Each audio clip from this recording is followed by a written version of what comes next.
Bonjour à toutes et à tous. Cette vidéo fait suite à celle sur la célèbre allégorie de la caverne, grâce à laquelle Platon nous explique, en quelques lignes, sa vision du monde.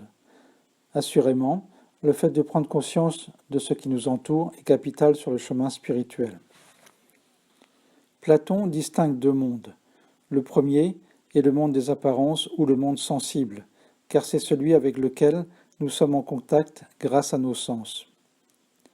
Cette réalité est celle des hommes enchaînés dans la caverne. Ils ne voient que le reflet des choses. Cela rappelle le livre de la Genèse, où il est écrit que nous avons été créés à l'image et à la ressemblance de Dieu. La ressemblance, c'est le reflet d'une chose, par exemple le reflet du soleil dans une mare ou notre image dans le miroir, tandis que l'image, c'est l'essence d'une chose. Héraclite d'Éphèse, un prédécesseur de Platon, a insisté sur l'impermanence des choses. Une de ses phrases célèbres est « On ne se baigne jamais deux fois dans le même fleuve ». Ainsi, notre monde est soumis à l'impermanence, tout naît, tout meurt. Les relations, les emplois, tout est soumis à l'impermanence. Afin de trouver le bonheur, il est nécessaire de prendre en compte cette notion d'impermanence et de laisser filer ce qui doit partir. Autre particularité, le monde sensible est le règne de la pluralité. Nous nous imaginons, à tort, séparés des autres. Platon oppose le monde sensible et le fait d'exister à la notion d'être. Cela rappelle ce que Dieu a dit à Moïse sur la montagne, « Je suis celui qui est ». Dans l'Évangile selon Jean, Jésus déclare, « En vérité, je vous le dis, avant qu'Abraham existât, je suis ».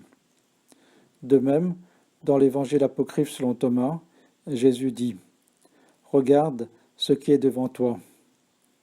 Ce qui est n'est autre que le divin que Jésus nous demande de voir dans ce qui nous entoure et dans toutes les circonstances de la vie. Une fois sorti de la grotte, de l'ignorance, le prisonnier s'aperçoit que ce qu'il avait pris auparavant pour la réalité n'était qu'un monde d'illusions et d'apparence. Cependant, le fait que notre monde ne constitue pas la réalité ne veut pas dire que notre monde n'existe pas, qu'il est une chimère. Il existe bel et bien, mais il n'est pas. Le prisonnier libéré découvre, ébloui, qu'il existe un monde au-delà des apparences, ce que notre philosophe appelle le monde des idées ou le monde intelligible. De nos jours, on dirait plutôt le monde spirituel ou le monde divin. C'est le monde qui est, le monde des essences. Ce monde des idées n'est pas soumis aux lois du monde sensible, comme les lois de l'espace et du temps. De plus, dans le monde intelligible, tout ne forme qu'un. Tout ce qui existe dans notre monde sensible existe aussi dans le monde des idées sous une forme éternelle, immuable. C'est le monde des archétypes. Alors que le monde sensible change, le monde intelligible, lui, est fixe. Toujours dans l'Évangile selon Thomas, Jésus emploie l'image de 5 arbres qui ne perdent jamais leurs feuilles pour décrire cette autre réalité.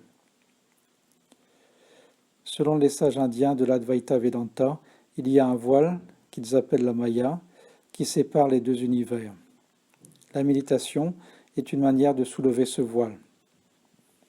Platon, dans le Phédon, évoque une sorte de méditation, d'intériorisation, quand il dit que l'âme du philosophe doit chercher à s'isoler en elle-même. Pour lui, le philosophe, c'est l'homme accompli. Selon le natif d'Athènes, le travail du philosophe est d'aller au-delà de la pluralité et du monde des apparences vers la réalité. Selon lui, le bonheur, qui est une notion durable par opposition aux plaisirs qui sont passagers, eh bien ce bonheur se trouve dans la relation, dans la connivence avec le monde des idées. Platon rejoint également les sages hindous comme Ramana Maharshi, ici à l'image, qui insistait sur le fait que notre être ne se limite pas à notre corps. La formule célèbre de l'éveillé indien, sous forme de prise de conscience, était « Je ne suis pas ce corps ». Je traite de toutes ces notions dans mon livre « Explorer son royaume intérieur » qui met en parallèle les enseignements spirituels de diverses traditions, comme celle de Platon, de Jésus et de l'Advaita Vedanta.